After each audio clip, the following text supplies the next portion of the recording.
Hi lads and lasses, Modest Pelican here with DayZ. If you enjoy this video, please hijack a cruise ship and only return to port if each and every passenger subscribes to me. If they don't, then sell them to Somali pirates, as this really helps spread the good word of my channel.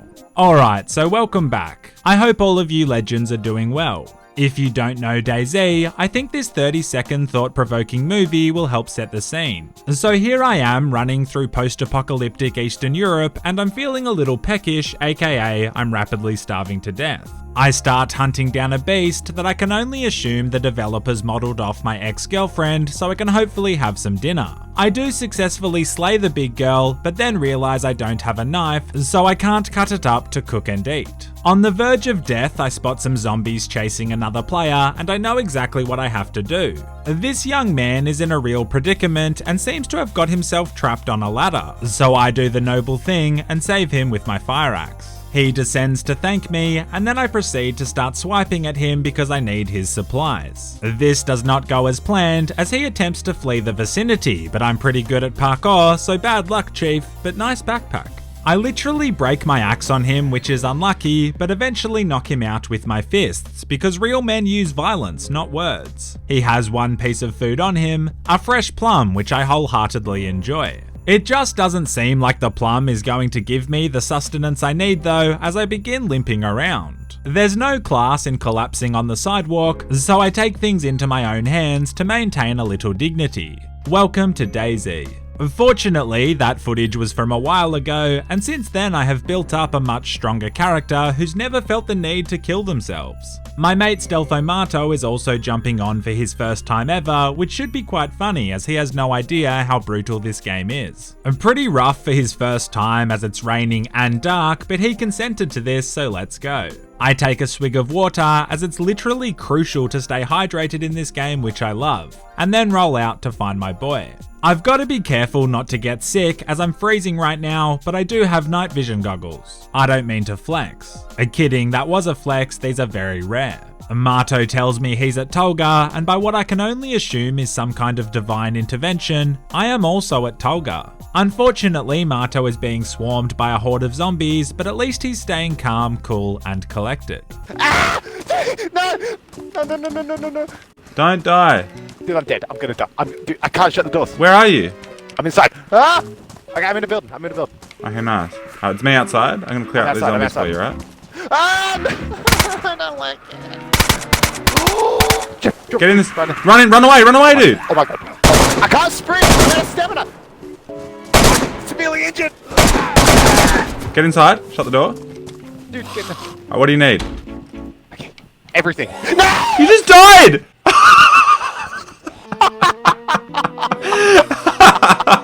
Oh my god! Dude, you did not just fucking die in front of me. So yeah, as you can see, we'd be totally fine if there was a zombie apocalypse in real life. On the bright side, the sun is rising, and on the not so bright side, we now have a long hike to find each other again. Hiking is for young Christian couples, not epic gamers. Many Mato deaths, and about 1 hour later, we reunite. I then pour water directly into his mouth in what is surely one of the more beautiful bro gaming moments you'll witness in your entire life. I give Mato a gun, which can only go well, and then we set off to find our other friend Crosby, who says he's been fighting a small army of players who attacked him at a town a few kilometers up the coastline.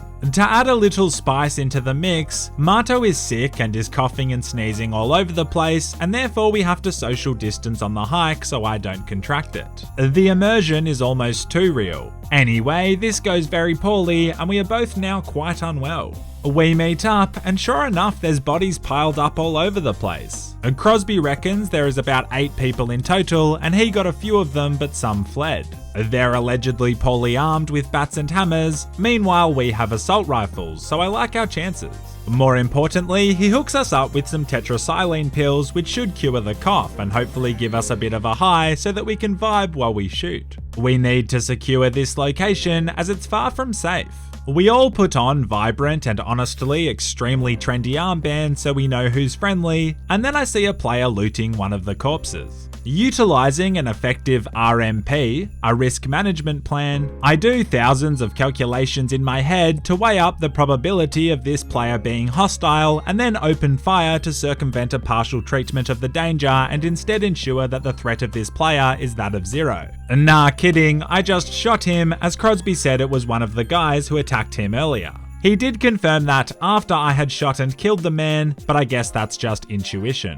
Anyway, we've got to be careful here as players keep coming to investigate, or potentially they are part of the original crew coming back for revenge. I tend to try and help the fresh spawns if they're just chilling, but I guess Marto doesn't follow that same philosophy. It is unbelievably dangerous to trust anyone in this game because they'll almost certainly betray you. It's a breeding ground for paranoia. While he's busy not respecting the dead, he gets sick again, probably from this human contact. The more you get sick, the worse it can get, so he's got to be careful. Take off your clothes and do a little dance. I will not ask again. Take off your clothes and do a little dance. Oh, I can't do it. But he's not dancing. Oh, Crosby. Tango down. Tango down.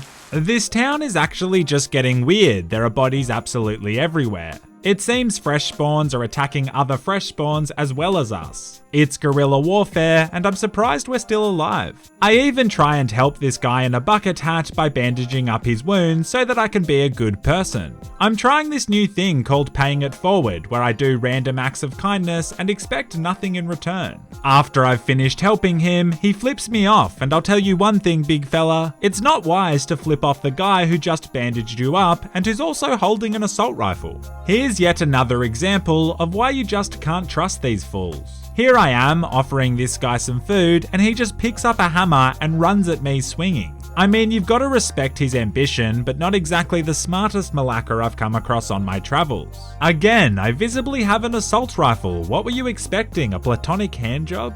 I do at least have some pretty wholesome experiences with players, which is nice. I give this guy some fresh fruit and he was appreciative. I also opened this guy's can of food for him and I didn't even eat that much of it, so yeah, he was also pretty appreciative. I don't hold much hope for these two though, as it seems not many that enter this town make it out alive. Alright, so what are we doing here? I'm sick. I need some tetracycline. Get fucking coughed on. I'm going to 360 cough him. Hold on.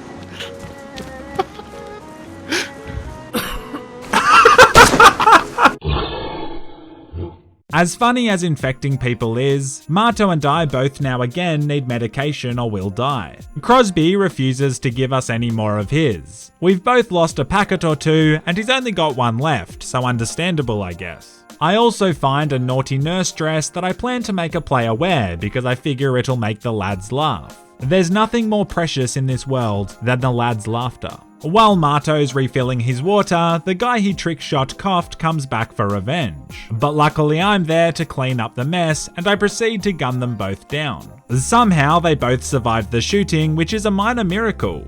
But yeah, no one beats my loved ones but me, so he gets what he kind of deserved. We begin the long trek to the closest city so that we can loot the hospital and hopefully find what we need to recover. Unfortunately, the sun is going down and it's getting increasingly colder and darker. I'm pretty sick, but Marto is on the verge of death and I'm tempted to just leave him behind.